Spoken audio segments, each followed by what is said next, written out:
Boa tarde a todos, um prazer estar aqui novamente no segundo ano do Zero Summit, mais uma vez falando aqui do painel do agronegócio.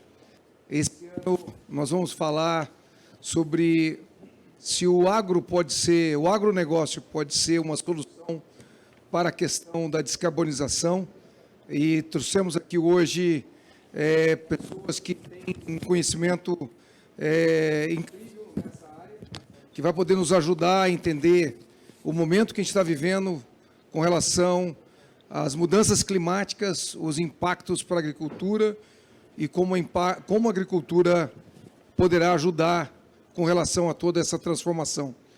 Nós temos conosco hoje a Jay Shroff, que está em Mumbai, já é mais de meia-noite para ele, em Mumbai. Ele vai estar falando com a gente daqui a pouco, vai ser o primeiro a falar em função do horário. Nós temos o Rodrigo Junqueira, que está conosco da AGECO. O Rodrigo, que é o head, é o presidente da AGECO para a Latinoamérica, vai estar falando com a gente, está desde Buenos Aires falando com a gente. Eu creio que está em Buenos Aires, né, Rodrigo? E vai estar falando com a gente daqui a pouquinho. Nós temos aqui nosso Celso Moretti, que é o nosso presidente da Embrapa, que vai estar falando com a gente. Rogério Castro, nosso CEO da UPL no Brasil.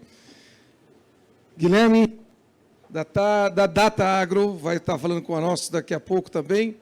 E o nosso querido Marcos Jank. Eu gostaria de começar pelo Jay, para que ele se apresente primeiro. Jay, can you introduce yourself? And thanks a lot, as it's so late for you and you are here with us. Thanks so much. Carlos, hello everyone. Good to see everyone.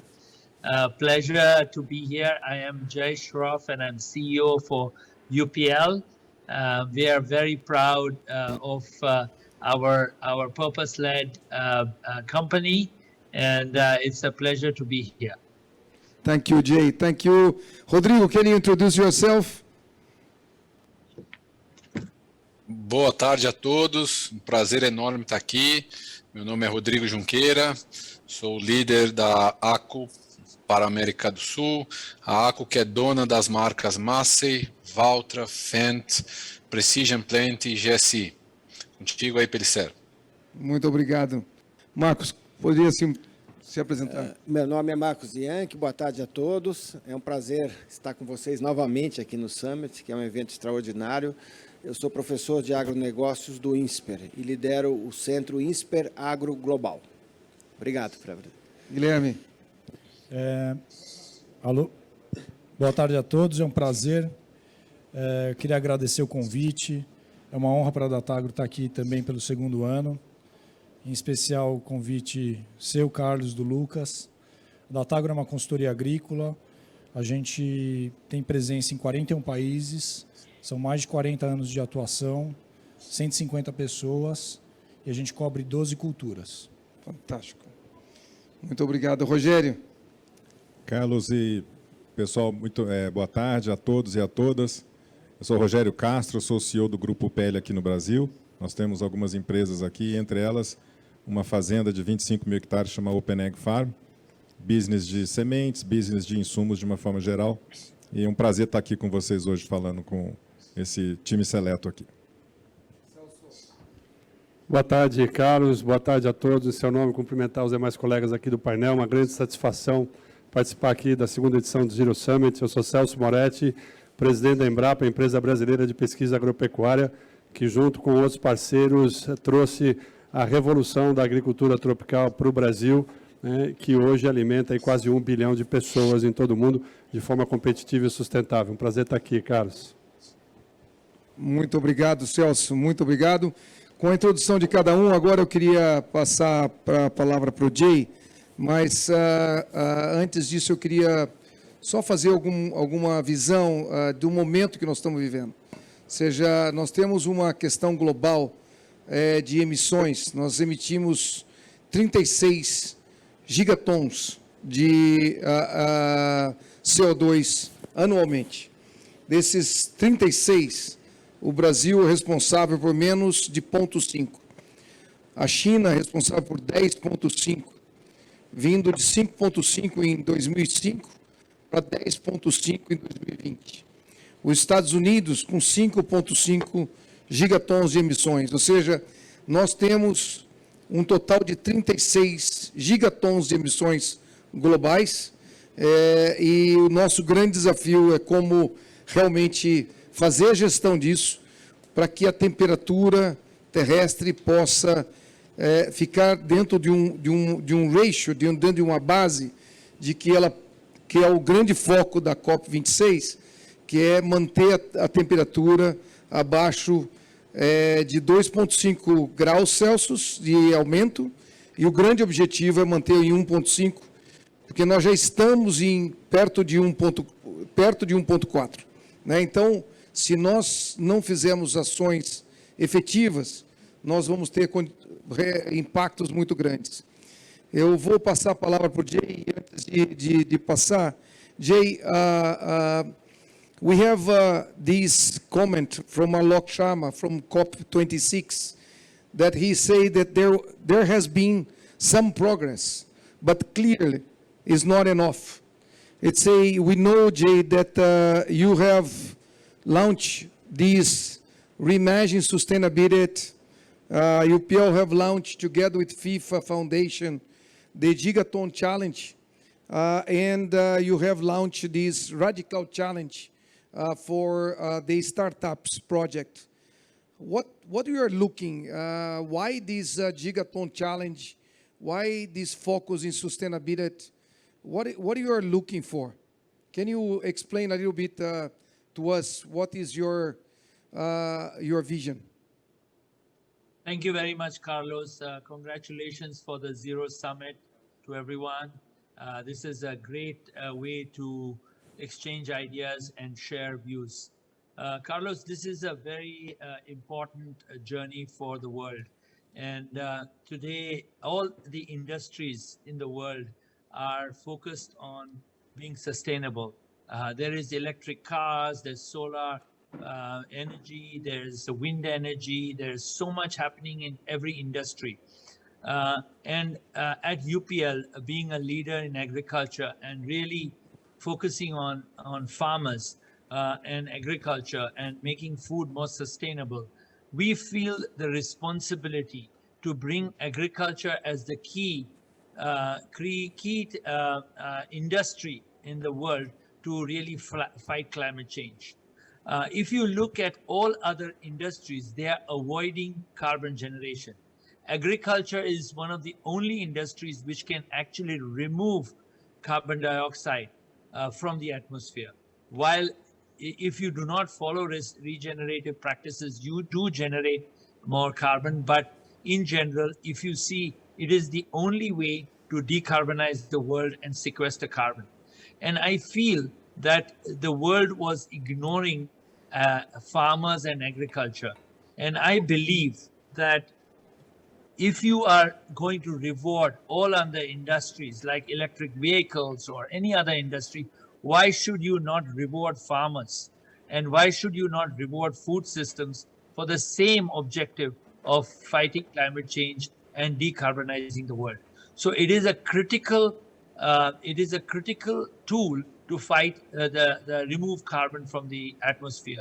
When we went to to study this in more detail, we feel confident that agriculture can at least remove 1 billion tons of carbon. I believe today that we should be able to do this before 2040. And I think that rewarding and recognizing farmers for regenerative agriculture practices will be the fastest way to actually decarbonize the world, because this is a natural process. At UPL, we have been investing in technologies to actually make farmers more resilient. When we say farmers more resilient, we mean help them with droughts, help them during floods. What are the technologies we can bring to help the farmers to fight climate change? You know, farmers are impacted probably the most of any other industry with the impact of climate change. And UPL has been investing in all these technologies. And we believe that these technologies not only make the farmers more resilient, but also help to fight climate change and also to decarbonize the world. So we were looking for a platform. We were looking for a platform saying that how do we communicate this message to the world that agriculture can be a key partner to fight climate change.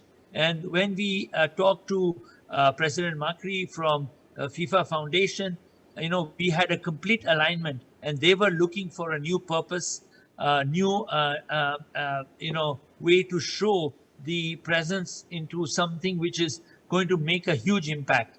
And when we talked to them, they were very aligned and they were very excited about this whole using the FIFA network and the FIFA influence and the FIFA, players and all the legendary players to actually send the message that agriculture can be a key ally in decarbonizing the world. At UPL, we are doing so many things. We this year worked with small farmers in India to reduce crop burning, which we believe will save about 400,000 tons of carbon. Next year, just with a very small part of farmers in India, we will actually sequester and reduce 2.5 million tons of carbon. We believe that this journey, if we are able to align with other partners in the food system, and we believe in partnering with other partners, we can sequester the 1 billion tons of gigaton of carbon very comfortably in the next 20 years, and I believe it can be done further.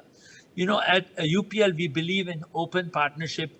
Open Ag is our purpose, and we are doing fantastic things like our Radical Carbon Challenge, where we are involving all kinds of startups who are helping to use the soil as a key key place to store carbon in the future. And we have today 70 partnerships with companies who are partnering with us to bring in different technologies to make agriculture much more sustainable. I believe that in the past, not much money had been invested to make farmers more resilient. It was more crop protection, more yield increase.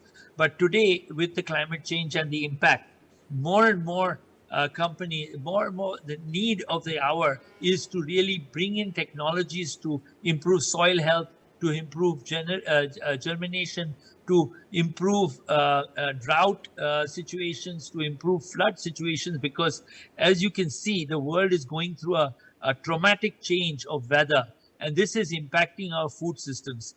And I believe that in the next 5-6 years, a lot of technology will be available, and we will facilitate a lot of these projects to make farmers more resilient and the impact of climate change less and less damaging to farmers.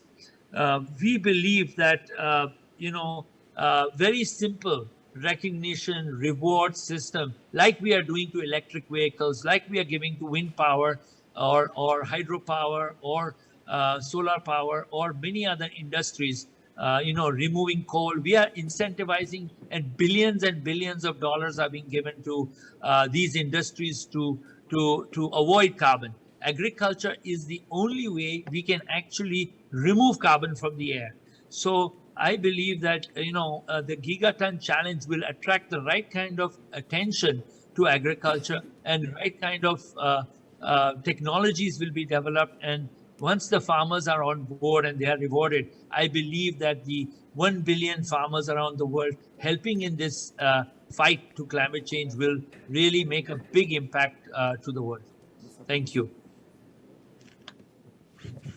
Thank you, Jay. Thank you so much. And it's amazing that 1 gigaton is 2 times of the emissions of Brazil per year.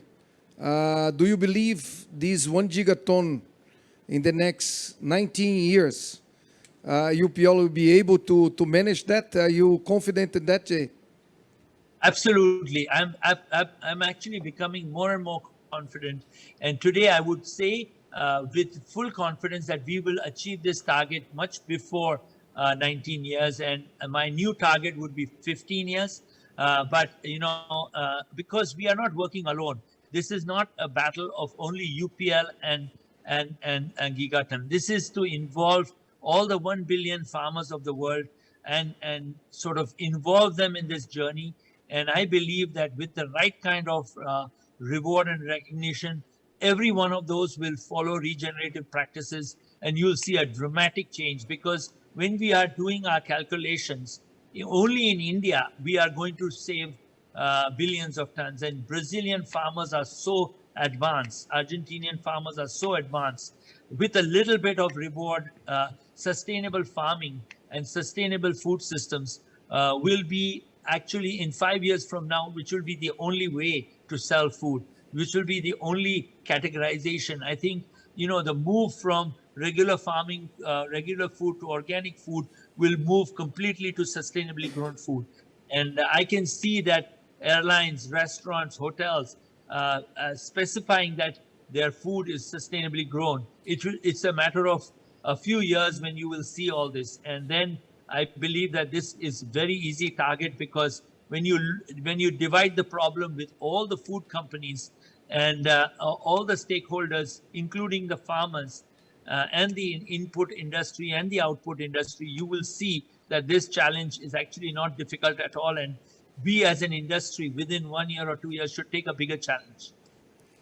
Jay, thanks so much. I believe inspiring leaders like you, it's making difference to the world, and I believe if we do that, all the different industries with this move to uncomfort zone, because what you are doing all the company out of the comfort zone to really change the practices, change the way to do things. Congratulations to the job, and it's almost 1 a.m. for you. Thanks so much to be with us. And now I will continue here in Portuguese. I know that you are learning Portuguese a lot. Yes. I am better learn Portuguese soon. Yes.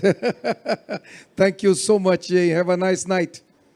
Thank you. Good night. Thank you. Good night. Perfeito. Agora vamos voltar aqui para o Brasil. No próximo ano, Mário, nós temos que organizar para fazer subtitle não em inglês, porque vamos fazer o Zero global, né? Mas eu gostaria agora de passar a palavra para o meu amigo Marcos. Marcos, você é um líder no Brasil, um estudioso, uma pessoa que vem trabalhando com relação às análises das disrupturas globais e de como esses impactos das disrupções trazem para o agro. E você esteve agora na COP26 e você, com certeza, já estudou muito sobre o que essa COP26 vai trazer de oportunidades, vai trazer de desafio para o agronegócio global, para o agronegócio brasileiro. E eu queria que você falasse um pouco para a gente de como é que você vê tudo isso, para a gente colocar dentro do painel de discussões na sequência. E eu gostaria que você falasse um pouco também, que você esteve lá, dessa percepção e dessa visão da questão de zerar o corte de árvores para 2028. Como é que você vê essa perspectiva? Isso é uma coisa viável? Isso é uma coisa real, né? Nós temos aí o ministro Alisson Paulinelli, que costuma falar de que enquanto a árvore valer mais deitada do que em pé, é muito difícil da gente fazer a gestão disso. Como é que você vê isso, Marcos, do relação, primeiro, a questão da COP, a questão das disrupturas e de como o Brasil vai se posicionar nesse setor? Bom, muito obrigado, Carlinhos. Eu acho que, em primeiro lugar, a COP foi diferente e muito positiva por uma razão básica, que é a enorme presença do setor privado, representado pelos CEOs no mais alto nível, né? Acho que essa é a grande novidade. No passado, as COPs eram reuniões de governos acompanhadas basicamente por ONGs. A gente não via uma presença do setor privado.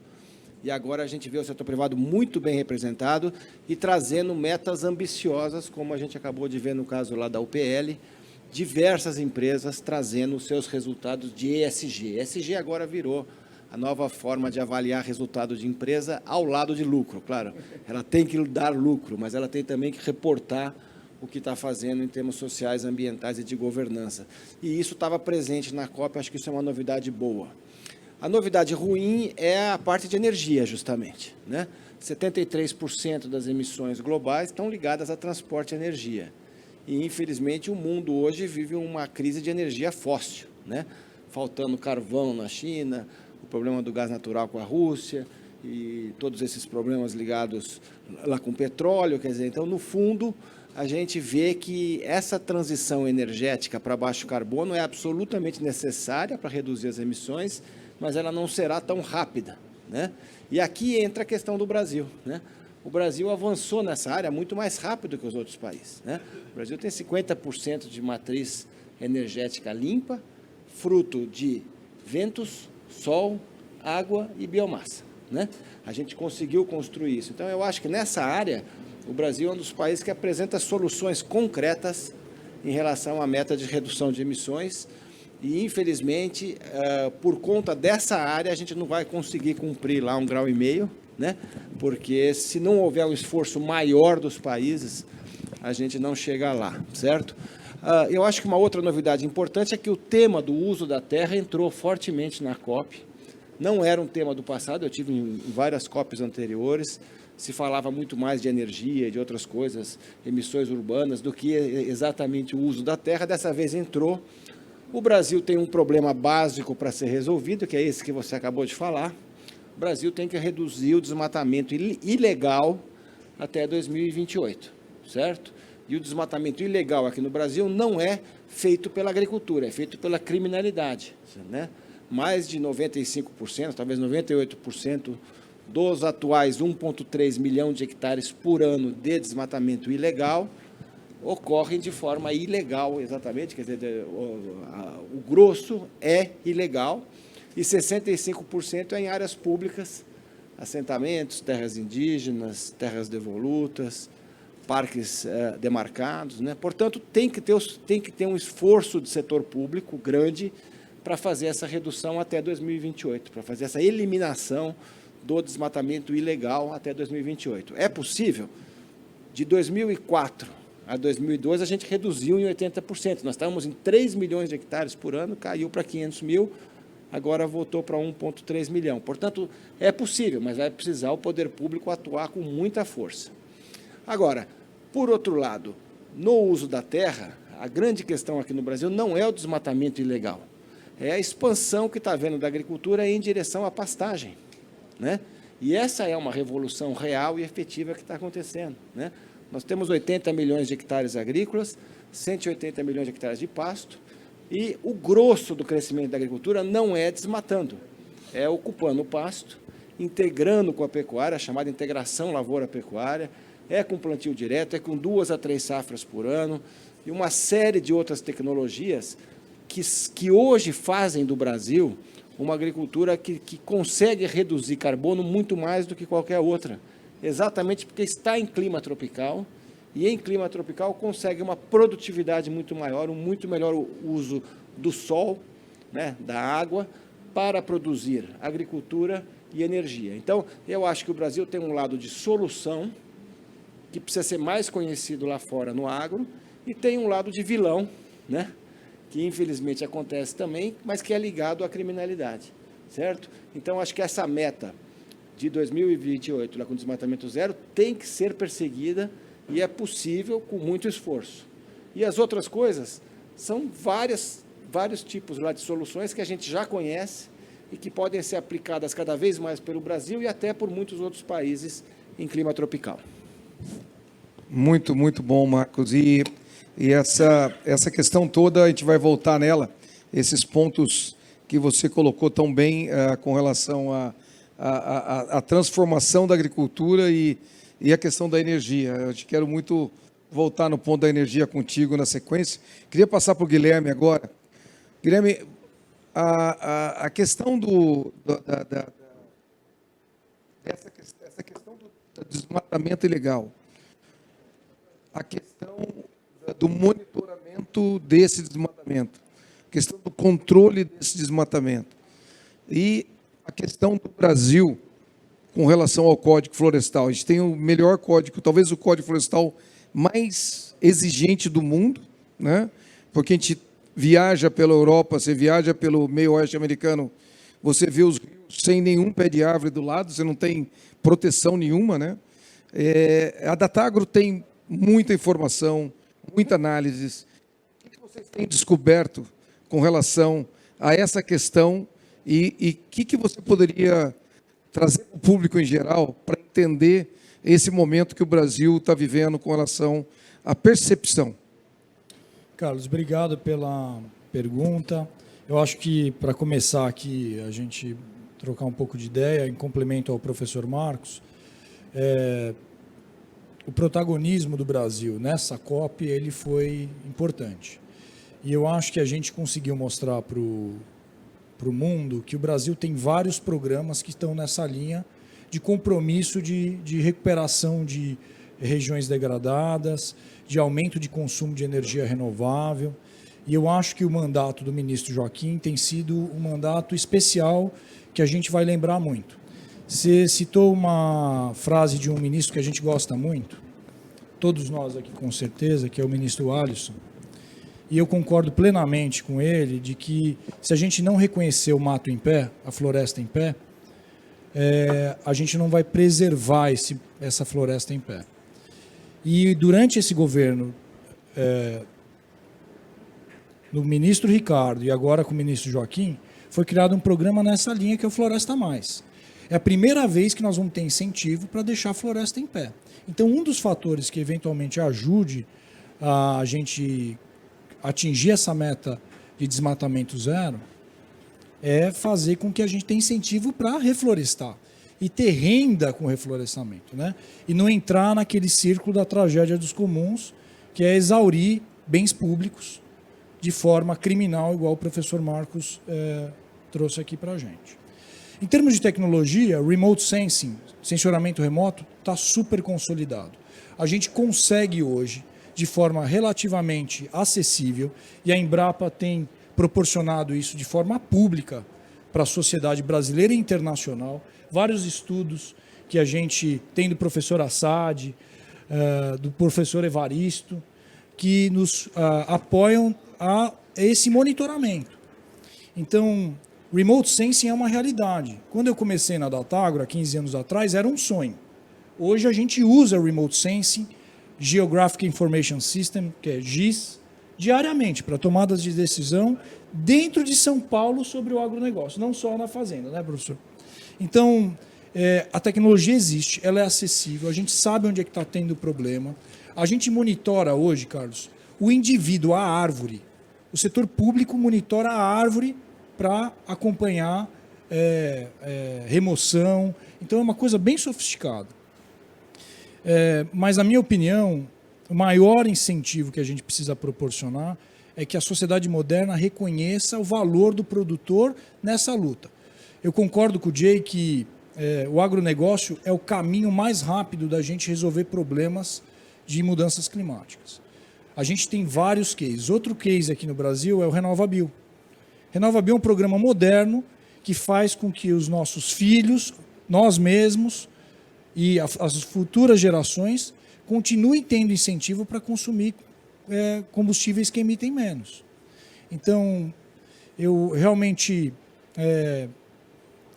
tive a percepção, professor, eu não estive lá na COP, mas daqui do Brasil, que o Brasil foi muito importante nessa COP. E eu realmente torço para que as empresas tenham cada vez mais esse protagonismo que o senhor comentou, porque é através do setor privado que nós vamos resolver o problema.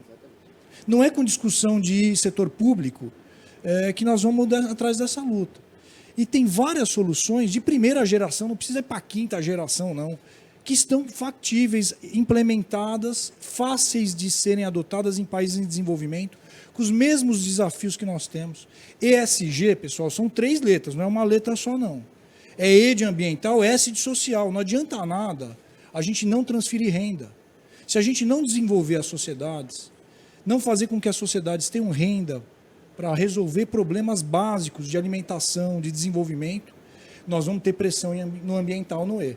Então, o social é tão importante quanto o ambiental. E é grande motivo do problema ambiental do mundo é que tem uma desigualdade social muito grande e as pessoas precisam sobreviver. Você vai para a África, precisa cortar lenha para fazer o fogão a lenha cozinhar à noite. Então, nós precisamos desenvolver regiões. E o Brasil tem um case importantíssimo, social, inclusive, de transferência de renda. Guilherme, queria que você falasse um segundo mais sobre a questão do que você comentou comigo, de que o Brasil tem mais árvores hoje do que tinha 20 anos atrás. Como é que é essa história? Então, o professor trouxe um dado muito importante. A gente teve um índice de desmatamento nesse último ano muito grande, criminal, em áreas que a gente não controla, né? Então, 65%, vou usar o número que ele deu, em áreas públicas, né, parques, né? E é um problema sério, que é case de tragédia dos comuns. Se você olhar em perspectiva, esse ano foi um ano de muito desmatamento também por causa do clima, professor. Foi muito seco. 91 anos, é a pior seca, desastre climático que aconteceu na região centro-sul do Brasil, que é onde está o agro. Então, queimou mais, pegou mais fogo. Esse ano pegou fogo dentro de indústria, pertinho no estado de São Paulo. Pegou fogo dentro de usina, de esmagadora de soja, um trem de louco. Mas, então, para responder a sua pergunta direta, se você olhar numa perspectiva de 100, 150 anos, a gente tirou mais árvore. Mas se você olhar numa perspectiva de 15 anos, 20 anos, a gente está plantando árvore. O Estado de São Paulo é um exemplo disso, do enforcement da lei. O Estado de São Paulo planta árvore. Então, a gente consegue comprovar que regiões que têm incentivo, né, regra clara, você tem o desenvolvimento ambiental. E através de remote sensing de mapas de satélite. Fantástico, muito bom. Queria agora envolver o nosso querido Rodrigo, que está em Buenos Aires conosco. Rodrigo, queria te pedir para você contar um pouco para a gente com relação a essa questão da mobilidade no campo, né? A questão das máquinas, dos tratores, dos caminhões. Nós estamos vendo uma eletrificação muito forte no transporte urbano.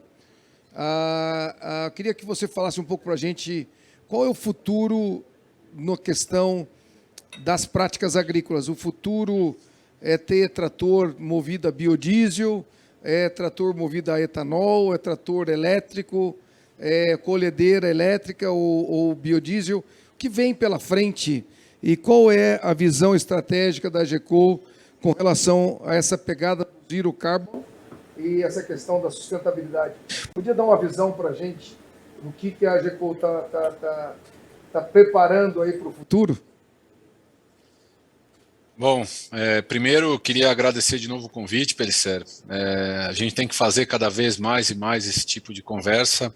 Começo aqui muito rico para mim, né? E a gente já começa a ter essa iniciativa aqui como uma iniciativa que não pode faltar para a gente, que tem que continuar. Parabéns pela disciplina dos organizadores aí, e a gente vê o quão importante é esse tipo de iniciativa, só pelas discussões que a gente já ouviu aqui até agora. O Jay com uma visão empreendedora, visionária muito forte, o Marcos e o Guilherme com dados e com o que aconteceu, dando um contexto muito bacana aí da força do Brasil, do que a gente vem fazendo, da pequena parcela que a gente tem que controlar bem. Então, parabéns, vai ser sempre um prazer para a ACO estar aqui, né, participando desse fórum que a gente se sente honrado com pessoas tão especiais, com líderes aí tão significativos do nosso setor. Um grande prazer estar aqui. Te agradeço pela pergunta, ela é ampla, né, e eu já começo dizendo aqui, é um futuro, né, qual o futuro que a gente vê? E esse futuro já começou, como a gente pode ver pelos pontos aí falados, né, já tem muita coisa feita, muita coisa que aconteceu na nossa agricultura.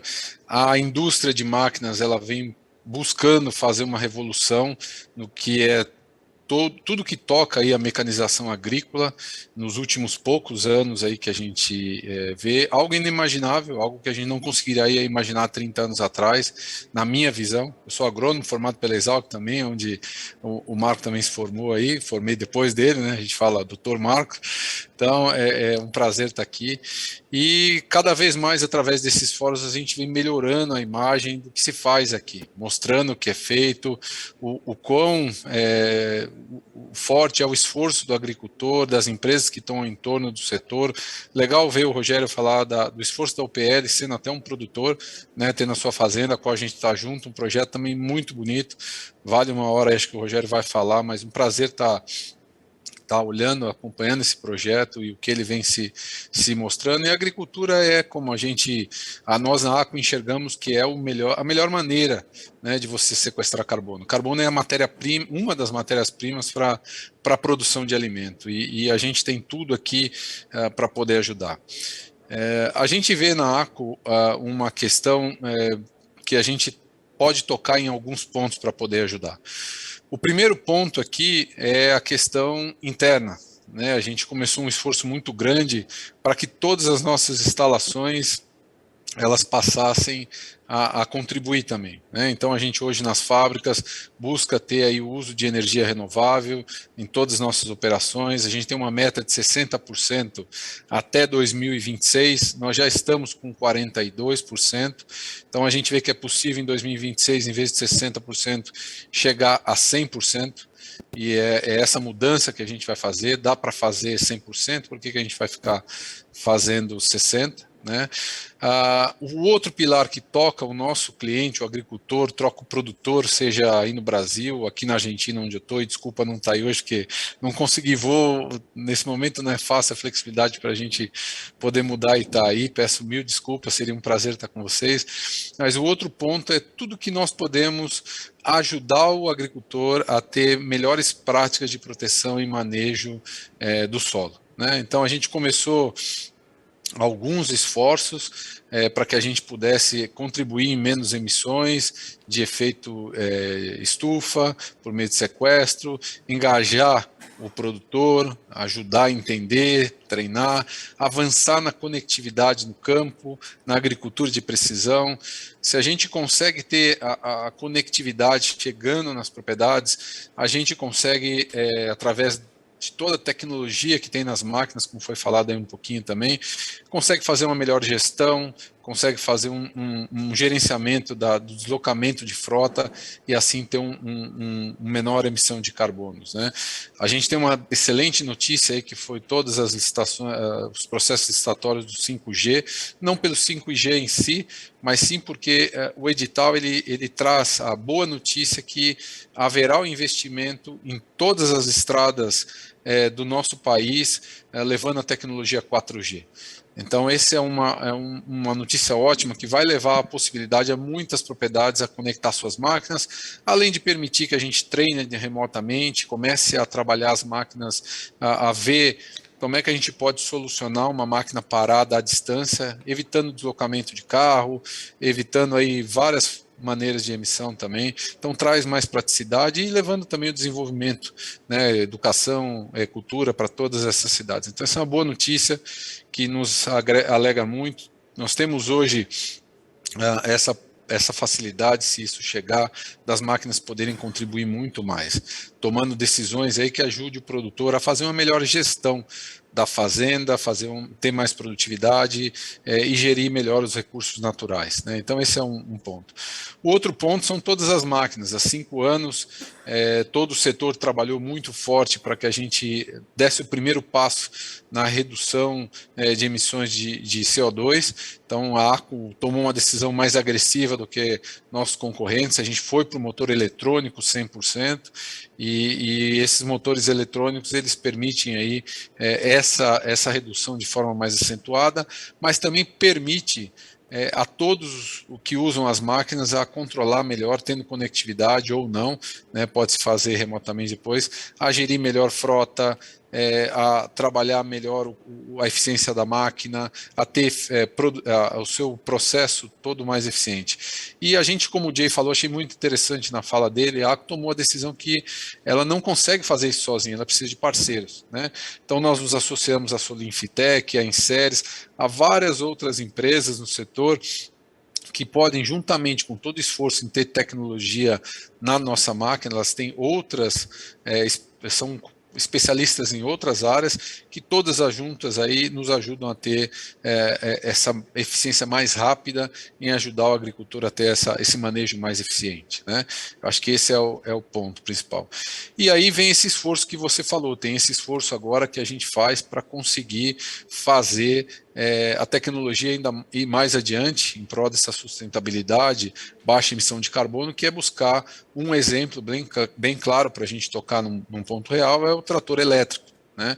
Então a gente já vem trabalhando nisso, dentro das nossas marcas Massey, Valtra e Fendt, a primeira que a gente busca que saia com trator elétrico é a marca Fendt, no E, tem a Fendt tem tratores 100 vário, 200 vário, 900 vário, 1000 vário, e aí varia a potência de cada trator. Então o de entrada é o 100 vário, e aí vai chamar E100 vário, né, que ele é movido a bateria, e aí ele está num estágio bem avançado de desenvolvimento, promete aí ter uma boa eficiência em tudo que a gente está vendo, e a gente planeja lançar esse trator até 2025. Então é um exemplo prático, real, que a gente vem trabalhando para que a gente possa ter um motor elétrico, né, com baixa emissão, trabalhando. Os equipamentos de maior potência, esse aí a gente talvez busque outros caminhos, como você falou, né, como você mencionou agora, porque o elétrico aí, em toda a aplicabilidade com um trator com mais potência,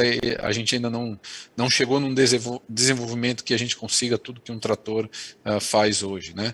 Mas o mesmo para os outros equipamentos. Então esse é um pouquinho do que a gente tem hoje, dando um exemplo real, né, do que a gente tem hoje de projeto aí que a gente pode compartilhar com vocês. Então essa é um pouquinho da ACO aí, Pellicer, de novo, né, um prazer estar aqui, devolvo para você e muito orgulho de estar no agro brasileiro, de ser agrônomo, de ver tudo que esses nossos agricultores fazem, né? A gente mencionou aqui também, né, o quanto eles mesmos do próprio bolso fazem a preservação, coisa que no mundo é algo inédito, né? A gente tem aí no mínimo 20% de preservação em cada propriedade, e a nossa agricultura também está muito à frente com essa prática, que é o código aí que foi mencionado. Passo para ti aí, espero que todos estejam bem, vamos continuar o bate-papo.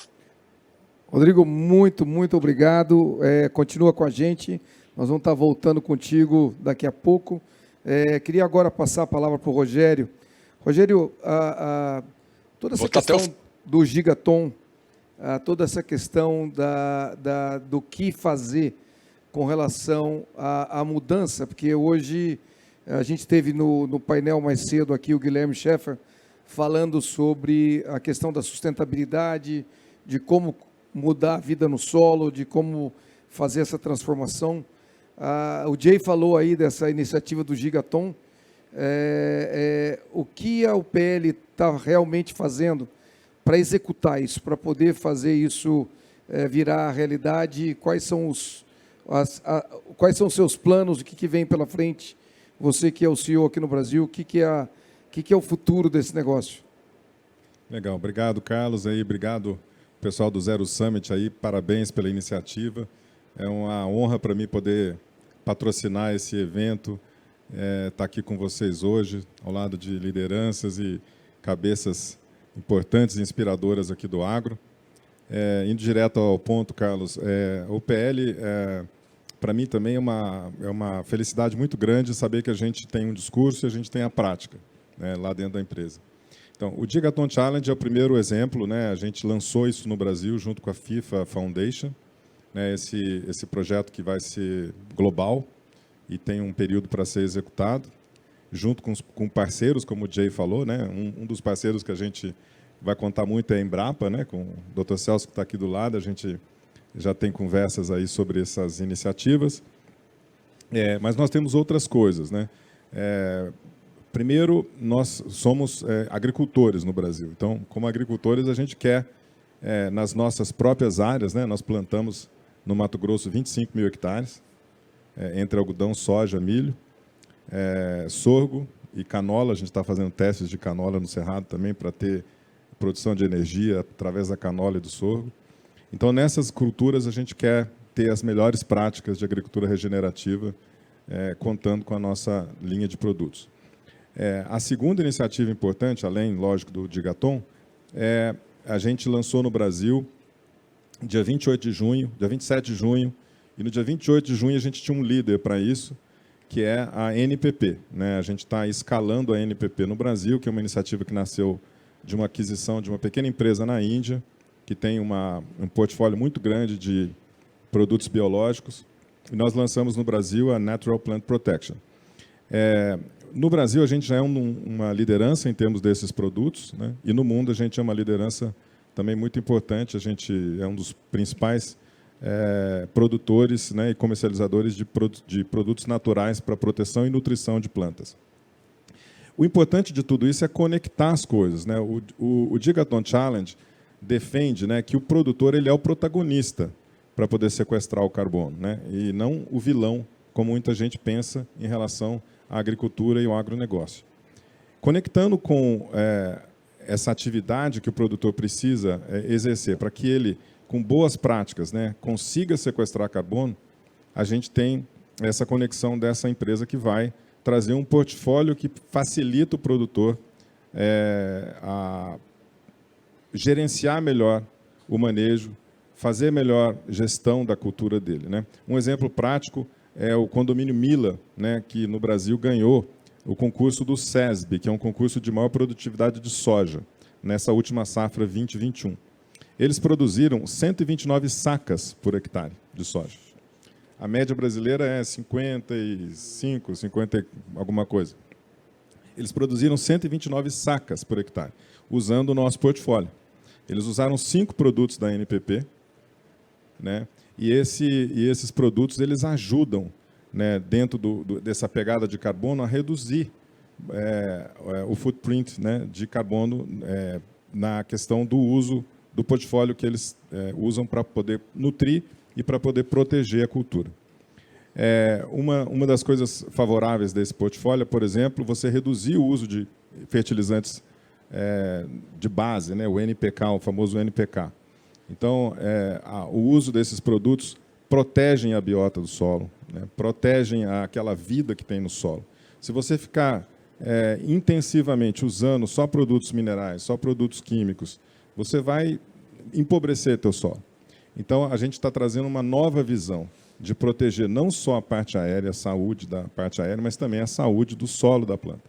Com esse portfólio, a gente consegue integrar melhor o uso de químicos e o uso de produtos que a gente chama de biosoluções, né?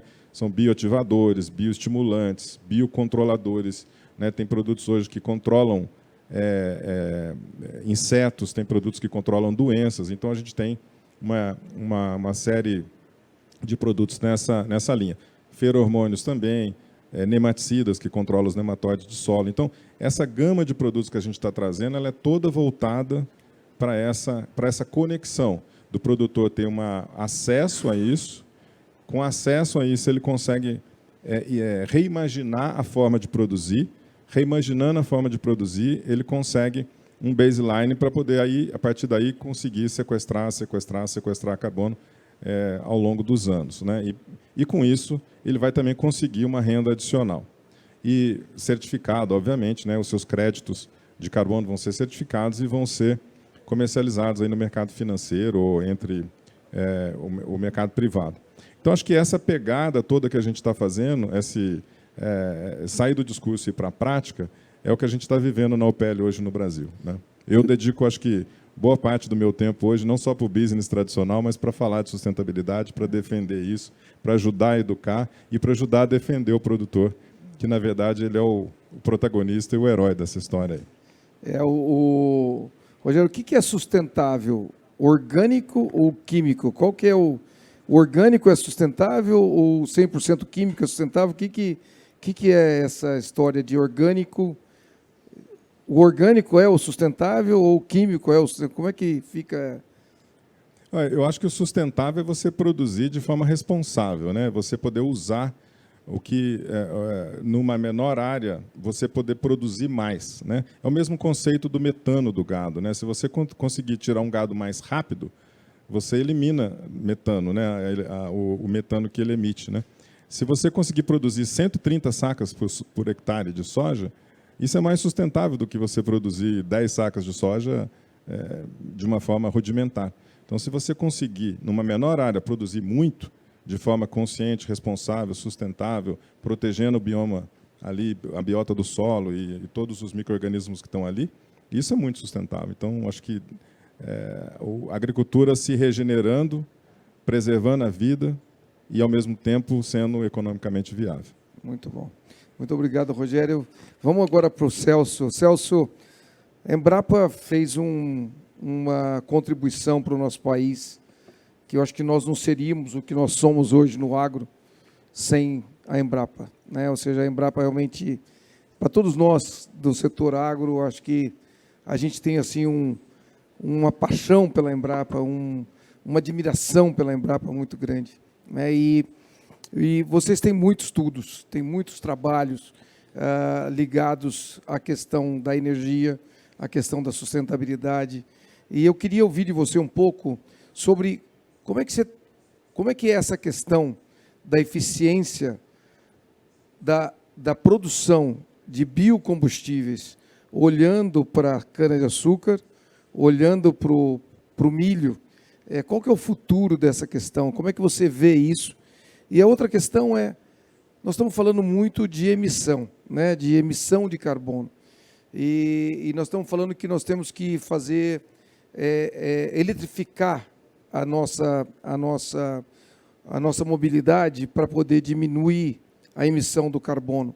Queria que você conectasse essas duas questões, se for possível, com relação a essa emissão. Quantas gramas por quilômetro rodado nós temos de emissão quando a gente usa o carro elétrico, ou o carro híbrido, ou etanol, ou o diesel vindo da soja?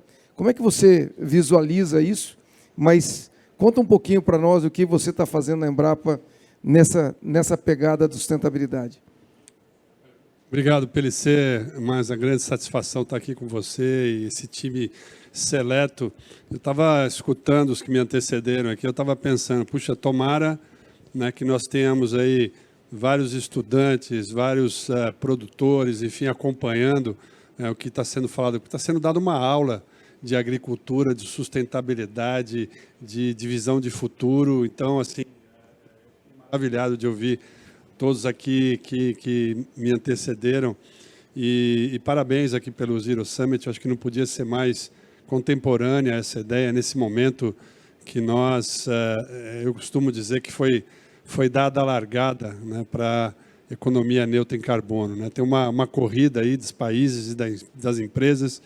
Eu estive junto com o Marcos Bianchi no evento pré-COP na Dinamarca e depois na própria COP, durante 12 dias lá tivemos. Concordo aqui com o Marcos também que o Brasil havia a preocupação de que ele saísse menor do que entrou. Eu acho que ele saiu muito maior, né? E além do ponto que o Marcos colocou da participação efetiva do setor privado, né? E a gente teve lá vários painéis com grandes empresas do setor de proteína animal, setor de proteína vegetal, enfim, grandes players ali participando.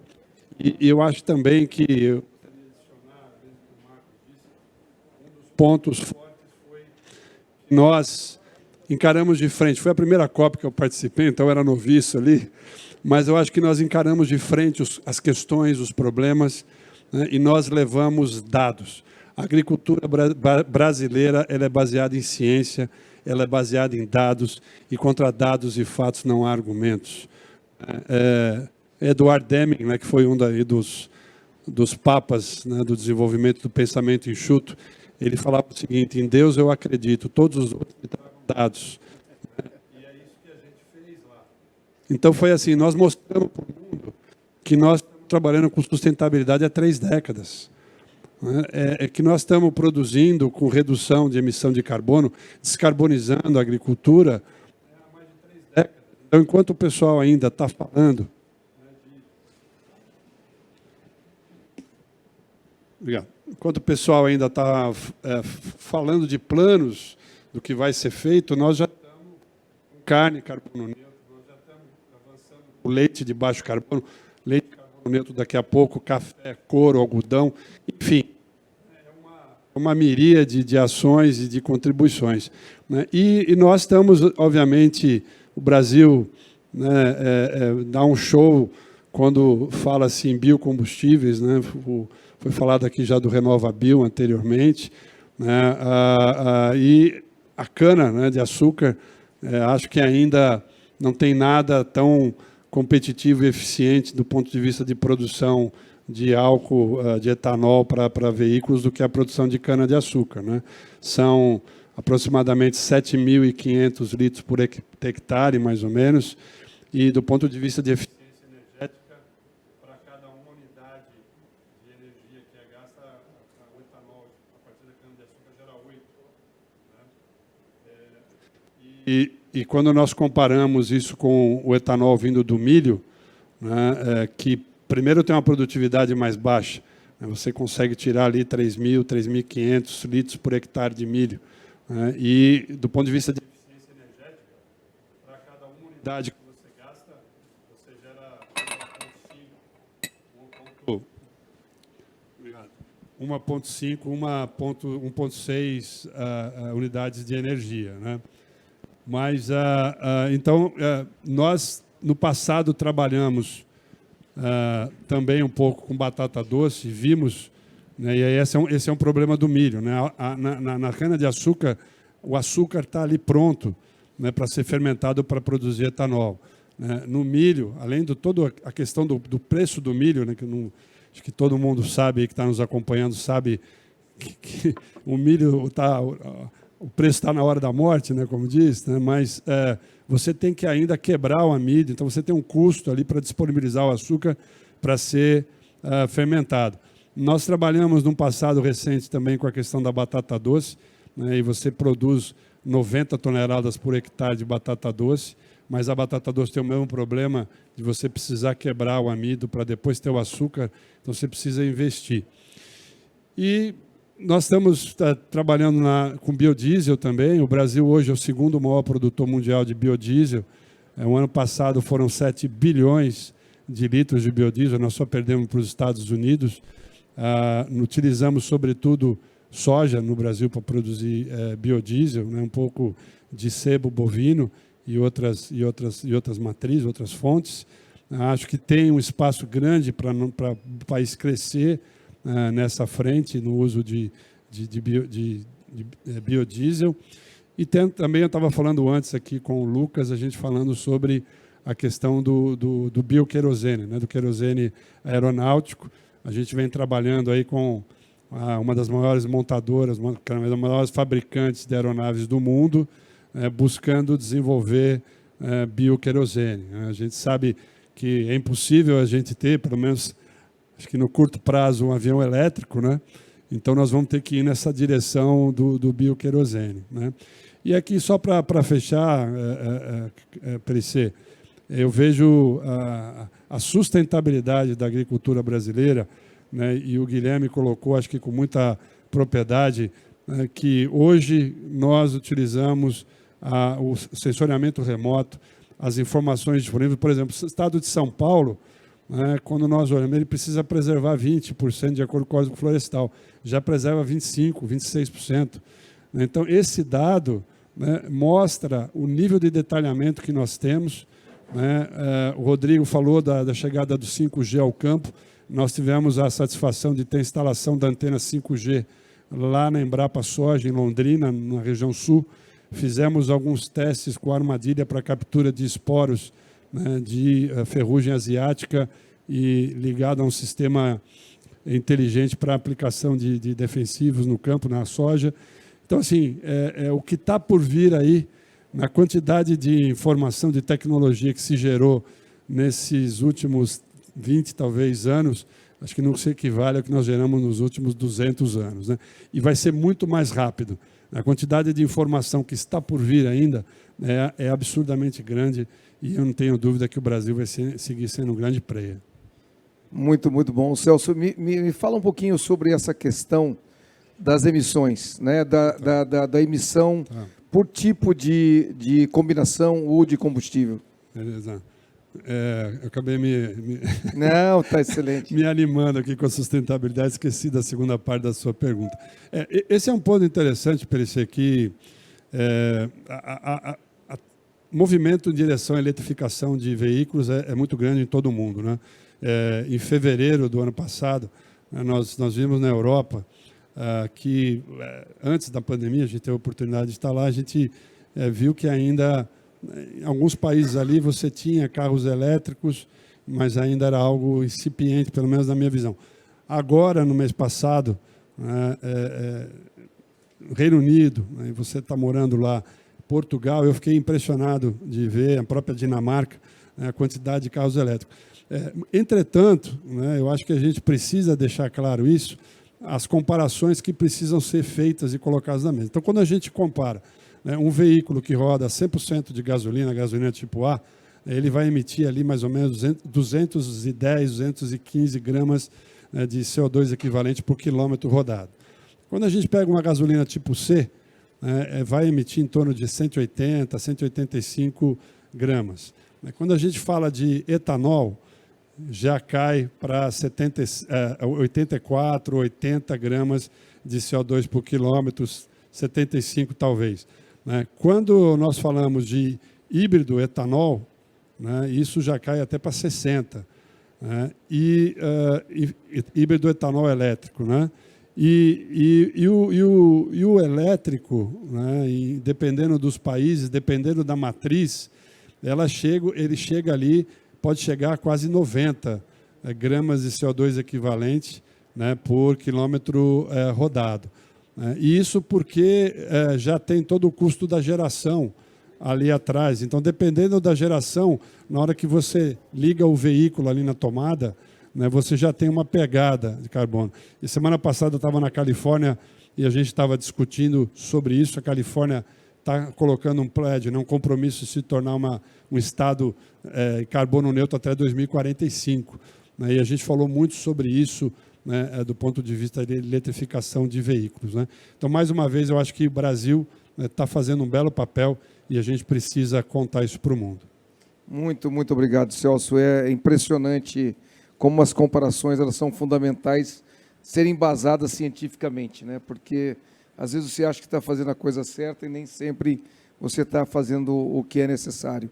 Eu gostaria, nessa segunda parte do painel agora, voltar para cada um de vocês, para que vocês falassem um pouquinho para nós sobre a visão de vocês com relação à contribuição que o agro pode fazer para essa questão da mudança climática, que o agro pode fazer para essa questão da comunicação, porque um dos maiores problemas do Brasil, ou potencialmente do agricultor global, é que o agricultor não tem sido hábil em comunicar o que ele faz. Porque o agricultor, ele não é bem percebido na maioria dos países no mundo, que ele é percebido de uma maneira negativa, ele é percebido como um vilão. E nós sabemos que o único ser vivo que pode sequestrar carbono, ou que pode realmente mudar o jogo, são as plantas. O único ser vivo que faz fotossíntese são as plantas. Fez fotossíntese, vira carbono, carbono vai para o solo, faz a reserva de carbono no solo. Então, o que da visão de vocês, o que é o futuro? O que o agro pode fazer? O que é a perspectiva que a gente tem pela frente? Eu queria que vocês falassem do coração de vocês, na visão de vocês, o que vem pela frente. Queria de novo começar pelo Marcos, se você pudesse falar um pouquinho o que você visualiza nesse sentido e o que nós podemos fazer diferente. Bom, eu comecei falando de um momento complicado que o mundo está vivendo, quando a gente vê que, na verdade, nós estamos tendo um grande desbalanço de oferta e demanda no mundo depois da pandemia. Isso pega energia, isso pega commodities, isso pega fertilizantes, defensivos, máquinas, né?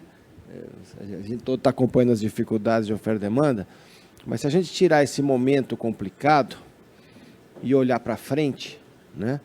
Eu acho que a gente tem 3 grandes desafios no Brasil. Primeiro é avançar na rota dos renováveis em energia, certo? O Brasil, pela quantidade de sol, vento, água e biomassa que tem, o Brasil já assumiu uma liderança nessa primeira fase, mas o Brasil pode assumir uma liderança ainda maior quando a gente tiver, por exemplo, o carro a hidrogênio, né? E a gente puder ter o etanol como veículo de abastecimento de baterias, porque hoje o grande problema dos carros elétricos é exatamente as baterias, né? Que estão muito atrasadas, né? Então, no momento que o hidrogênio acontecer, acho que abre-se mais uma oportunidade para o Brasil, talvez o próprio Guilherme possa comentar um pouco sobre isso, nessa área. A questão do metano, você viu, vai ter um acordo de metano, certo? 30% de redução das emissões globais, mais de 100 países assinaram esse acordo, se eu não me engano 130, portanto, é algo que o Brasil pode fazer. E a solução é muito simples, foi dita aqui por você, temos que reduzir a idade de abate, né? Temos que sair de 36, 40 meses para menos de 30 meses, certo? E isso é possível, a tecnologia permite isso, tem muita gente fazendo, tem muito país que só compra boi abaixo de 30 meses. Então, se isso for generalizado, a gente pode ter aí grandes ganhos, tanto pelo lado da pecuária, como pelo lado do aproveitamento do metano, né? E de outros biogases, né? O biodiesel já é uma realidade, infelizmente ele está andando para trás nesse momento, né? A cogeração existe, mas a gente está longe de aproveitar o potencial da biomassa para fazer eletricidade, né? E depois vem etanol de segunda geração, outras coisas. Então, eu acho que energia é uma fronteira que o Brasil pode ajudar muito o mundo e pode ajudar muito a zona tropical do mundo. A segunda é a integração lavoura-pecuária, que eu falei antes, né? Eu vejo com muita... Eu acho que se no passado a revolução veio da agricultura, com o plantio direto, com a questão lá de 2 safras, 3 safras, adubação nitrogenada, a fixação lá de nitrogênio, tantas coisas, eu acho que a próxima década vai ser a década da pecuária, né? Vai ser a década que a gente vai revolucionar essa imensa área de pastos que o Brasil tem, que eu já comentei antes. E a terceira, no caso do Brasil, é transportes. Porque um dos grandes erros históricos do Brasil foi que a fronteira agrícola foi para o centro-oeste, mas a matriz continuou dependendo de caminhão e estrada. E nós estamos assistindo, nesse momento, o nascimento de grandes ferrovias no Brasil, de grandes hidrovias, de saídas de produtos, de commodities, com muito mais facilidade do que antes. Os investimentos são enormes, eu estou acompanhando isso de perto. Então, eu acho que isso também vai ser um elemento de redução de emissões na cadeia. Porque não é só a redução de emissões na fazenda, certo? Ela tem que acontecer em toda a cadeia produtiva, é o famoso escopo 3, né? Quer dizer, que todo mundo hoje busca, que é como é que eu consigo reduzir em toda a minha cadeia de fornecedores e clientes. Eu acho que isso vai acontecer com muita força no agro. E vai acontecer em grande parte pelo mercado, viu, Carlinhos? Eu acho que vai ser ótimo se tiver agora consolidação do mercado de carbono, depois da COP, lá o tal do artigo 6, isso é ótimo se tiver pagamentos por serviços ambientais. Mas a mudança da pecuária no Brasil, e dos pastos e do gado, vai acontecer pelo mercado, pela pressão da agricultura, pela pressão da rentabilidade. E isso é fantástico. A mesma coisa pode acontecer no mundo do hidrogênio, na medida que os breakthroughs forem acontecendo em energia. Tá? Muito bom, muito obrigado, Marcos. Eu queria passar para o Guilherme. Me fala um pouco aí da tua visão. Carlos, eu fiquei aqui, teu coração, né, meu coração, eu estou aqui, né, no meio de faixa pretas, aqui é um prazer. E quando o professor Celso comentou da eficiência do carro híbrido, eu tenho muito orgulho de dizer para vocês que eu vim com o meu carro híbrido Flex, que emite 29 gramas, professor. E é uma realidade. A gente não usa máscara em São Paulo, pré-pandemia, porque não precisa. 64% da frota no estado de São Paulo usa etanol. Nós estamos no ranking, pelo censo de 2020, que é o último dado de índice de qualidade do ar, em 1487. As 50 cidades mais poluídas do mundo estão na Ásia e na Índia. As top 25 estão na Índia. São Paulo tem 20 milhões de habitantes e 8,5 milhões de carros. Delhi tem 5,5. O índice do Brasil é 14. De ideia, ele varia de 90 a 130. Nós já temos a solução de curto prazo, instalada, infraestrutura disponível. A gente transporta energia, professor, em forma de líquido. Hidrogênio no Brasil vai ser transportado em balde, dentro de etanol. Já está a infraestrutura aqui. É barquinho, caminhãozinho, posto de gasolina, tudo é líquido. E a gente tem uma oportunidade muito grande de ensinar os países tropicais a ganhar eficiência no manejo. A Datagro tem muita experiência em países parecidos com a gente, em ambiental, edafo climático, mas com desafios sociais gigantescos. E o Brasil é uma escola para esse processo de plantar, colher de forma eficiente, desenvolvendo, de novo, transferindo renda.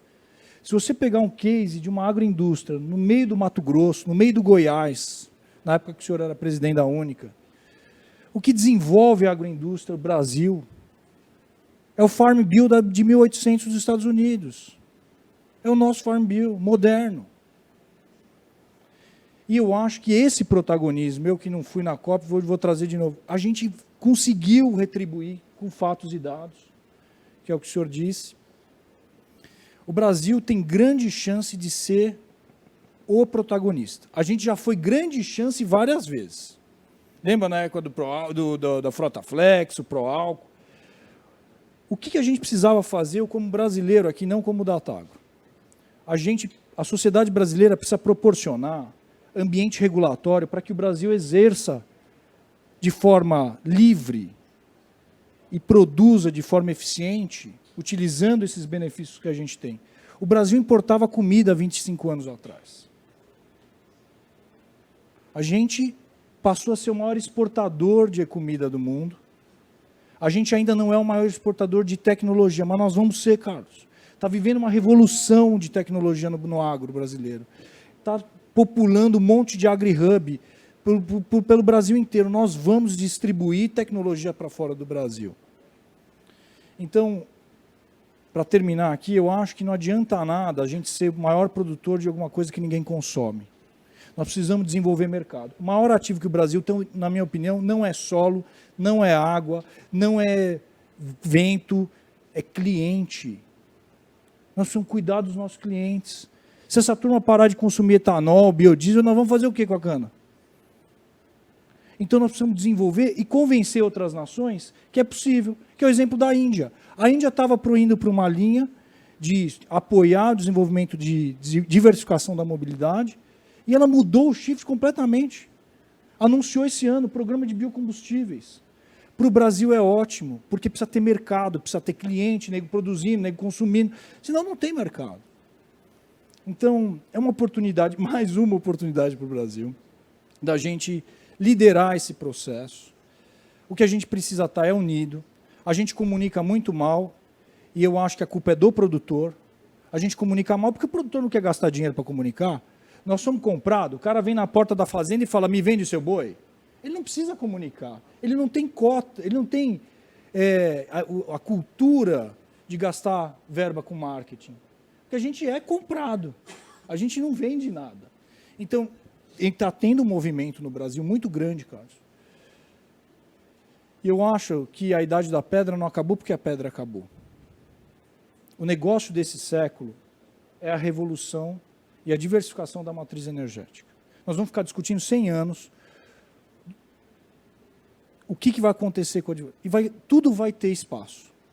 Vai ter eletrificação a bateria, mais ou menos eficiente, eletrificação com biocombustíveis, mais ou menos eficiente, diesel, vai ter o share da onde tiver o seu zoneamento. Eu estou no meio do Corn Belt americano, professor, cheio de milho em volta. Vai ser etanol de milho, não tem o que fazer.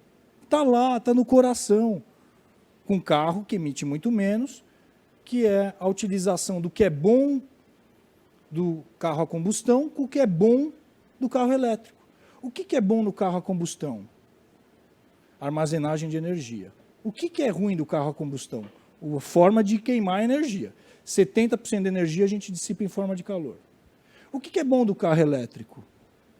É A eficiência energética. O que é o desafio do carro elétrico? Armazenagem de energia. Pô, vou misturar, tá aí, eu mostro para vocês aí. É o carro elétrico com tanque álcool, etanol verde, brasileiro, que produz um monte, é o presidente da Volkswagen super ativo, carregando um monte de movimento de montadoras. Então, tem uma oportunidade grande, sim, para o Brasil, mas a gente sempre teve, viu?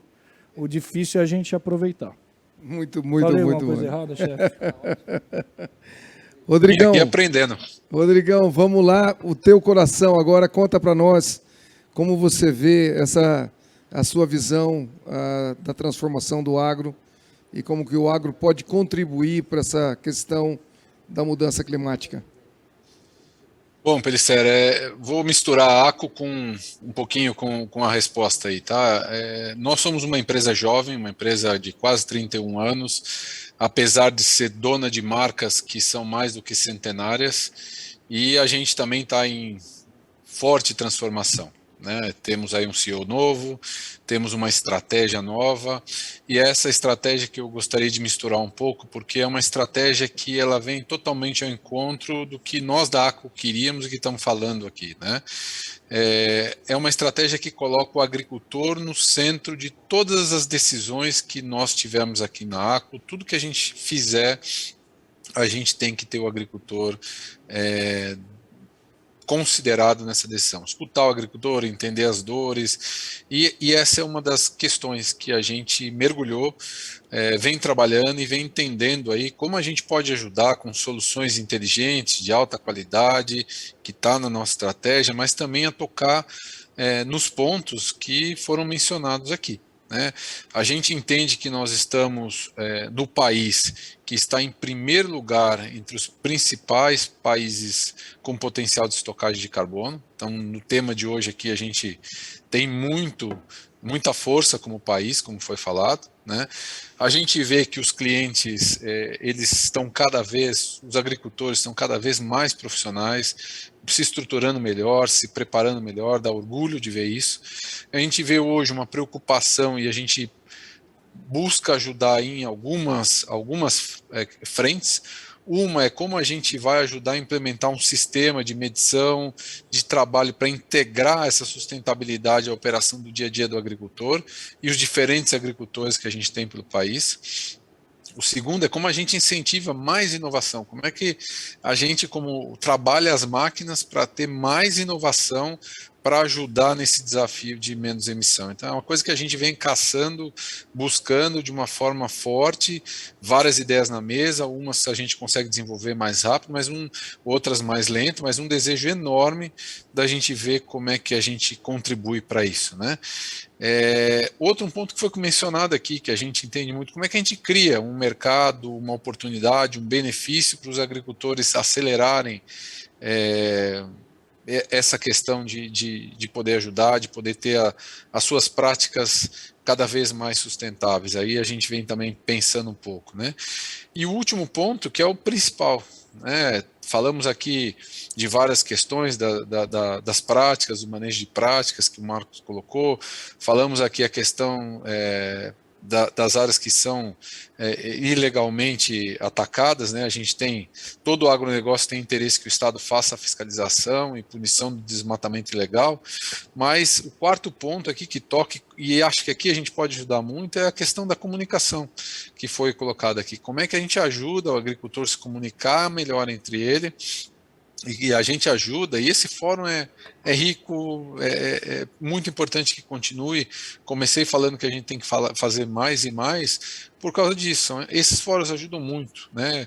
Bem colocado pelo Celso, espero que tenhamos aí pessoas chaves, agricultores, influenciadores, ouvindo esse ponto aqui, porque é comunicando, explicando, apoiando, que o agricultor vai entender a força que tem, vai entender a necessidade de trabalhar de forma conjunta, vai entender como é que ele vai fazer essa neutralidade para que a gente possa atingir esse objetivo todo com o país, ajudar o mundo como um todo, continuando a produzir alimento de uma forma mais eficaz, de uma forma cuidando dos recursos naturais, né? E mostrar a imagem desse país que a gente é, né? A gente tem feito muita coisa, mas a gente não consegue passar, né? E são fóruns como esse que a gente tem orgulho de participar, orgulho de estar dentro, porque eles espero que alcance cada vez mais pessoas e vão talvez levar um pouquinho do muito que tem sido feito aqui para a gente cada vez mais mostrar todo esse esforço, toda a beleza dessas iniciativas que tem, que dá para levar para muitos outros lugares. Pensar contigo aí. Muito obrigado, Rodrigo. Muito obrigado. Rogério, vamos lá falar do coração aí, o que você visualiza? Vamos lá. Como filho de pequenos produtores lá, meus pais nasceram no campo, eu tenho um orgulho muito grande de defender a agricultura, né? Eu sou agrônomo, formei em Minas, junto com o Celso lá, eu sou de Lavras, o Celso formou em Viçosa, para equilibrar aqui os paulistas da agronomia aqui. Então, assim, um orgulho muito grande. E a minha visão, Carlos, que a gente vai passar por uma fase onde a educação vai ser a parte mais importante para mudar a visão da agricultura, a visão do agricultor. Acho que essa geração nova, né, como o Guilherme Scheffer, que esteve aqui hoje mais cedo, eles vão ser os nossos grandes embaixadores, porque eles já têm uma forma de pensar diferente, eles já têm uma visão diferente.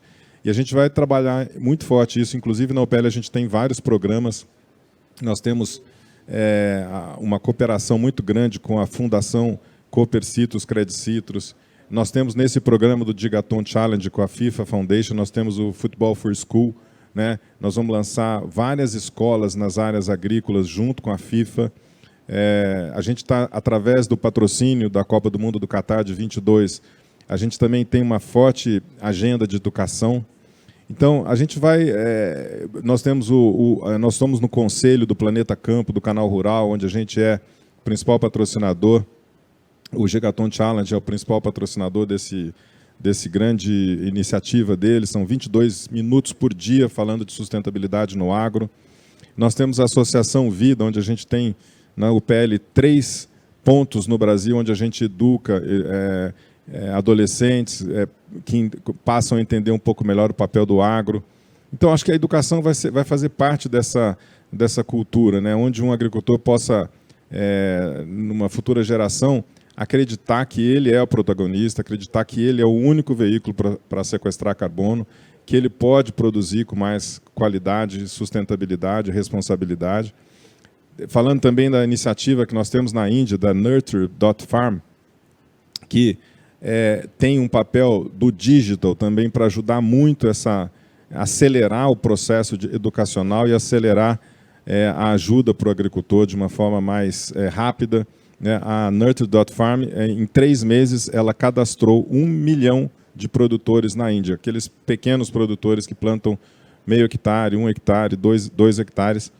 E com isso ela conseguiu acelerar esse programa de diminuir as queimadas nesses agricultores, que foi uma das coisas que o Jay mencionou. Então, eu acho que nós estamos entrando numa época onde a educação, né, ao lado da comunicação, a educação vai ser uma base para a gente conseguir transformar a agricultura, mostrar que a agricultura é protagonista, que o agricultor ele é o herói dessa história, e a gente vai conseguir, com essa nova geração, não só de produtores, mas também de agrônomos, né, os profissionais do futuro, eles têm que ser diferentes, eles têm que pensar diferente, né, eles têm que acreditar no potencial deles, que eles têm uma via, né, de extensão rural muito transformadora daqui para frente, onde a sustentabilidade tem que passar a ser a agenda estratégica mais importante da carreira deles.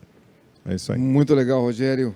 Muito legal. Eu queria agora passar a palavra para o Celso, que lidera essa máquina chamada Embrapa e que tem aí um legado, né, de um começo lá nos anos 70 e tudo que a Embrapa fez para chegar onde está. E você, como o líder número 1 da Embrapa hoje, fala do teu coração aí, o que você gostaria de passar para o nosso universo do Zero Summit. Obrigado, Carlos. Acho que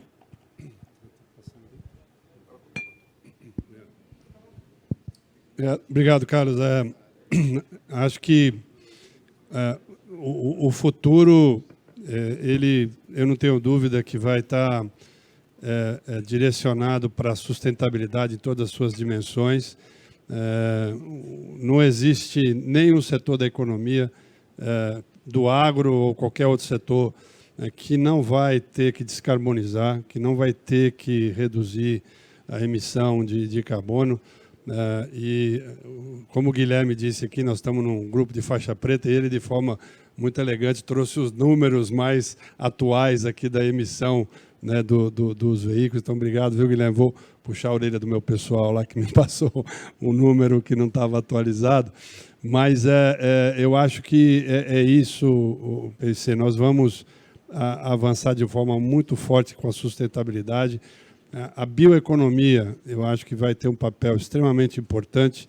Você vê a indústria de bioinsumos, ela cresceu nesses últimos 1 ano e meio, 2 anos, mais de 50%. É um negócio bilionário. Nós temos investido fortemente nessa frente. Temos colocado bioinsumos para disponibilizar fósforo que está preso nos solos, para ajudar as plantas a conviverem com a seca. Toda a questão da biologia sintética, para dar mais resiliência. O Jay falou aqui no começo sobre resiliência. Então, você ter um exército de micro-organismos que já está ajudando, e agora, em abril passado, nós colocamos no mercado um produto chamado Auras, que nós tiramos umas bactérias que estavam lá nas raízes do mandacaru, que ajudam o mandacaru a passar pelo período da seca. Extraímos, empacotamos isso num bioinsumo e colocamos no mercado. Então, a bioeconomia, a agricultura digital vai dar mais sustentabilidade. Eu fiquei impressionado nessa semana, agora a última, passei pela Flórida, pela Califórnia, como está se falando em inteligência artificial. Só a Universidade da Flórida, que é a 5ª melhor universidade nos Estados Unidos na área de agricultura, vai contratar 100 pesquisadores na área de inteligência artificial. E na Califórnia, nós passamos por Berkeley, passamos por Davis, a conversa foi a mesma. E, por último, para concordar aqui com o Marcos Yankee, a questão da integração lavoura, pecuária e floresta. Já são 17 milhões de hectares. Nós vamos chegar em 2030 com 30 milhões de hectares. Hoje, ainda, notadamente, é a integração lavoura-pecuária, 85%. Então, 15% tem um componente florestal. E isso vai nos ajudar muito com o compromisso de metano. O Brasil é signatário desse compromisso.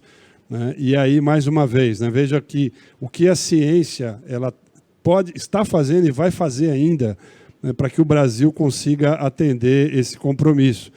Nós já estamos trabalhando com forrageiras com melhor digestibilidade. Então, se ela tem melhor digestibilidade, reduz a emissão do metano. Então, quer dizer, melhoramento genético vegetal, melhoramento genético animal. Nesses últimos 10 anos, nós caímos de 48 para 36 meses. Como o Marcos falou, hoje o mundo está querendo comprar gado com menos de 30 meses. Quando você reduz o tempo dele no campo, você reduz a emissão de metano. Uma terceira frente é o uso de aditivos. Tem uma grande multinacional já trabalhando com essa questão. Nós estamos acompanhando no uso de tanino, no uso de óleos essenciais, e estamos começando agora a trabalhar com algas, que tem um potencial enorme para reduzir metano. Isso para você reduzir a emissão. E na outra frente é a compensação, que, como você bem colocou, é sequestrar o nitrogênio, quer seja pela planta, e isso armazenar no solo. Nós acabamos de mapear os solos do Brasil, um carbono orgânico do solo. O Brasil tem 5% do carbono orgânico do mundo no seu solo. Nós mapeamos isso tudo. Então, mostra que a agricultura brasileira ela vai jogar um papel extremamente importante nesse futuro. E por último aqui, Carlos e colegas, amigos que estão aqui conosco no Zero Summit, nós precisamos comunicar mais e melhor. Nós, muitas vezes, falamos só por dentro do agro, e isso é pregar para convertidos.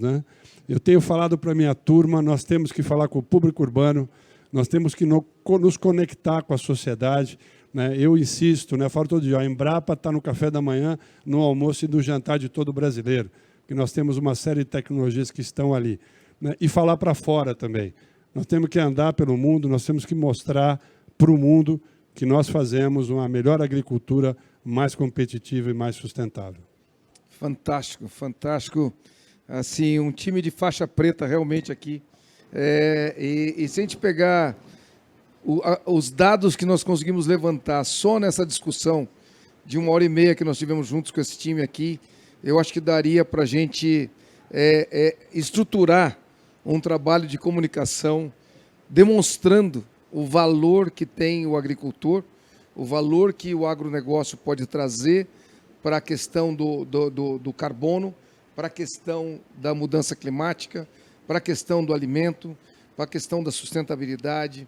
Eu acho que a comunicação, Celso, é uma área que realmente o mundo agrícola, o agronegócio global, precisa realmente cuidar, porque eu acho que o mundo do agronegócio ainda não foi capaz de mostrar que a comida não vem do supermercado.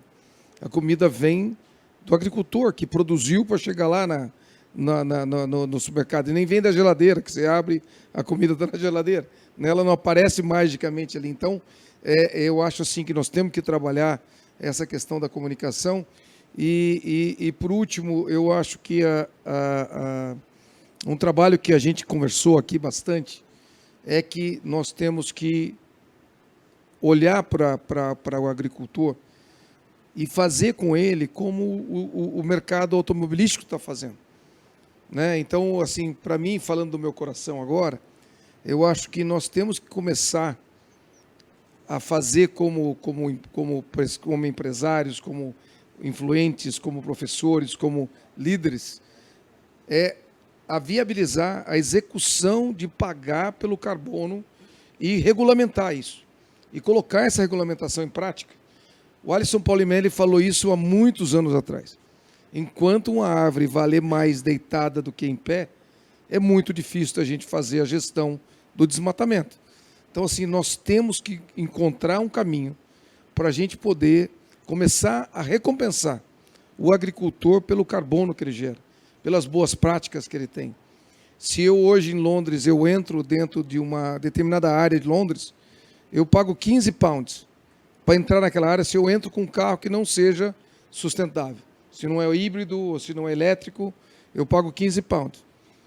Então, 15 pounds hoje, nós estamos falando aí de 140, 130 reais, que eu tenho que pagar cada vez que eu entro lá. Esse dinheiro volta para quem? Para quem comprou para o carro elétrico. Quem comprou carro elétrico e carro híbrido tem um imposto diferenciado, tem um benefício, tem um bônus do governo para comprar o carro híbrido. Então, eu acho que assim, o agricultor tem que ver valor. Ele precisa ser reconhecido e nós temos que levantar essa bandeira e nós temos que trabalhar para que a gente construa a regulamentação global e a regulamentação local. Porque nós precisamos começar a comprar crédito de carbono. E esse crédito de carbono tem que valer $100, $150, $200, porque aí sim nós vamos fazer uma revolução grande para a questão do agronegócio. Eu queria agradecer ao Rodrigo, ao Celso, ao Rogério, ao Guilherme e para o Marcos pela presença aqui. Nós, infelizmente, o Evandro não pôde estar com a gente aqui, o presidente atual da Única, né? Antigamente era o Marcos, foi no passado. O Evandro teve uma audiência em Brasília de última hora e não pôde estar aqui com a gente, mas nós vamos estar gravando uma entrevista com ele para que ele também passe a mensagem dele para todos nós e que ele passe a visão da Única com relação a essa questão toda de como o agro pode contribuir para tudo isso. Então, eu queria agradecer a todos e encerrar aqui o nosso painel do agronegócio e nós vamos estar juntos na próxima edição e vamos estar trocando muitas ideias aqui. Muito obrigado a todos. E obrigado, Pellicer. Obrigado, pessoal. Um abraço, Rodrigo. Obrigado, gente.